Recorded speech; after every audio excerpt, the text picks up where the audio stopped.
Dans votre 13h, alors que les températures chutent partout en France, on va s'arrêter sur ce chiffre. Dans un sondage publié ce mardi, près d'un Français sur deux dit avoir froid chez lui.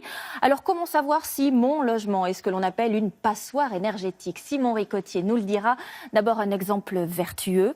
Sur l'agglomération de Pau, des familles sont accompagnées gratuitement pour moins dépenser, pour mieux gérer leur budget énergie. David Bazier, Bernard Bonarme.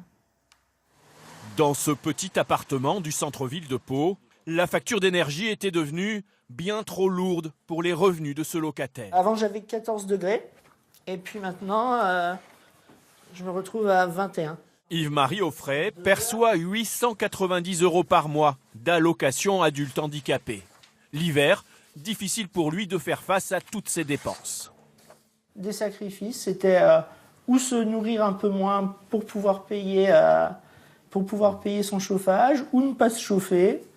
Mais depuis un an, sa facture a sensiblement baissé. Je payais avant 116,28 € et puis maintenant je paye 91,24 € d'électricité et de gaz. Donc ça a énormément changé.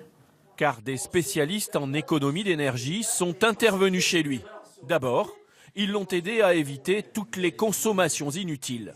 Systématiquement, quand je n'utilise pas une prise, je débranche. Dans la cuisine, on a donc le micro-ondes et puis la machine à café. Vous les débranchez? Je les débranche quand je ne les utilise pas. Les ampoules à filaments ont été remplacées par des éclairages basse consommation et des petits travaux d'isolation des fenêtres et des portes demandés aux propriétaires. Ce travail en commun avec le locataire, le propriétaire ont payé, et c'est le cas de le dire. Monsieur Offray a une belle surprise sur sa facture, car sur une année, il a économisé 490 €. C'est la maison de l'habitat qui aide ainsi locataires et propriétaires en difficulté. Ici, des kits pour faire des économies d'énergie sont distribués gratuitement. Une feuille d'isolation que l'on glisse derrière les radiateurs qui permettent vraiment de refléter 90% de la chaleur. Sur l'agglomération de Pau, 15 000 personnes sont en situation de précarité énergétique. Quelqu'un qui consacre au moins 10% de son revenu à ses dépenses d'énergie, j'entends le chauffage, les appareils ménagers, etc., est considéré au seuil de la précarité énergétique. Dans cette maison, c'est une pompe à chaleur et un chauffe-eau thermodynamique qui ont remplacé l'ancienne chaudière.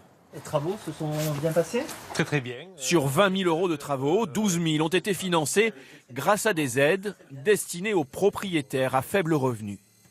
Sans les aides, oui, ça aurait été très difficile. Ouais. On est des petits revenus, donc bon, on ne paye pas d'impôts, donc vous voyez, c'est que les revenus sont quand même assez bas. Depuis 2016, 3 000 ménages modestes de l'agglomération paloise ont ainsi été soutenus.